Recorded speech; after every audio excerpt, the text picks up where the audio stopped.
চাইকেলখন ঠেলি পঢ়াশালীলৈ ওলাওঁতেই পানী পতাতে সৰি পৰিল বুটামটো। আইক ক'লে, পলম হৈছে, পিন এটাকে দিয়া। নিজৰ বুকুখন উদং কৰি ব্লাউজত হিট হোৱা পিন এটা খুলি আয়ে পিতাইৰ মেল খাই থকা বুকুখন ঢাকি দিলে। চাইকেলখনতে আউজি থুতৰিটো বুকুতে গুজি পিতায়ে আইৰ হাতলৈ চাই থাকিল। জানছ বুকুত বিন্ধে? পিতাইৰ চকুলৈ এপলক ঘোপাকৈ চাই আই আঁতৰি আহিল। জানছ পিতায়ে বুকুত বান্ধে? আয়ে দুবৰি দৰা খুচৰি খুচৰি বুটামটো বিচাৰিলে।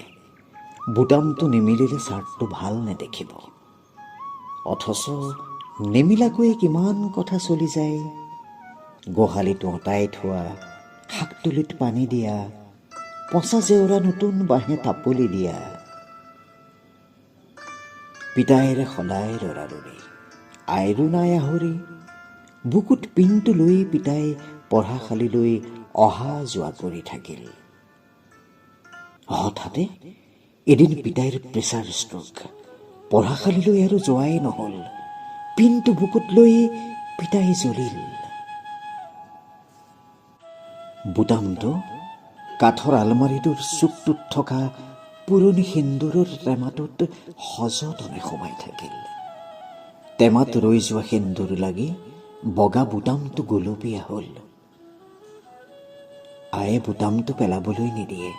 সেন্দুৰৰ টেমাটো নিজেও নচুৱে। সাফৰখন মাৰি থবি। এতিয়া আয়েও বহু কথা পাহৰিছে। আমাৰ নামবোৰো কেৱল মাজে মাজে কয়, বুটামটো যে চাৰ্টত লগোৱাই নহ'লো।